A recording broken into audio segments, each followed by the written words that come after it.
Taste the Daily. Udhayanidhi துணை முதலமைச்சராக ஆனதால் தமிழகத்தில் ஆறும் பாலும் தேனும் ஓடப் போகிறதா என்று அதிமுக முன்னாள் அமைச்சர் ஜெயக்குமார் கேள்வி எழுப்பியுள்ளார்.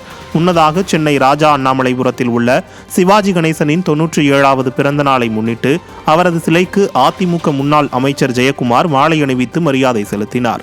பின்னர் செய்தியாளர்களை சந்தித்த அவர், தலித்துக்கு அமைச்சர் பதவி கொடுப்பதால் மட்டும் தலித் முன்னேறி விடுகிறார்களா என கேள்வி எழுப்பியதோடு, வேங்கை வயலில் நடைபெற்றது போன்ற சம்பவங்கள் நடைபெறாமல் இருக்க தலித் மக்களுக்கு முழுமையான பாதுகாப்பு கொடுப்பதுதான் நல்லது என்றும் தெரிவித்தார்.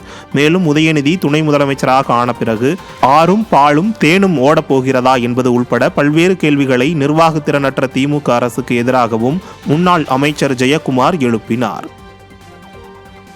அது கல்வி கடன் வந்து வாங்கியிருந்தாங்க, அதை ரத்து பண்ணிட்டு வரவர். அரசு ஊழியர் தினந்தோறும் ஆசிரியர்லாம் வீதிக்கு போராட்டி இருக்காங்க, தேர்தல் வாக்கு நிறைவேற்றிருக்காங்க. அதை இவர் நிறைவேற்றுவாரா? ஒன்றும் பண்ண மாட்டார். அதனால் இல்லை அடிப்படை கட்டமைப்பு வசதி மேம்படுத்திடுவாரா? இப்போ பாருங்கள் சார், சென்னையில் ஸ்டாலின் வாயை திறக்கிறாரு.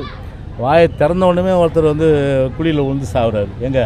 அசோக் நகரில் ஒரு சாவு இல்லாமல், ஒரு மரணம் இல்லாமல் நம்ம எவ்வளோ ஒரு புத்தி கெட்ட, ஒரு அறிவில்லாத ஒரு அரசுன்றதுக்கு ஒரு உதாரணம். ஏங்க, மழை காலத்தில் போய் யாராவது மழை நீருக்கு வடிகால் வேலையை பார்ப்பாங்களா? மழை காலத்தில் போய் மழை இப்போ ஸ்டார்ட் ஆகிடுச்சு, பருவமழை ஸ்டார்ட் ஆகிடுச்சு. பருவமழை ஸ்டார்ட் ஆன காலத்தில் வடிகால் வேலையை பார்க்குறாங்களாம், மழை நீர் கால்வே தோன்றுறாங்களாம்.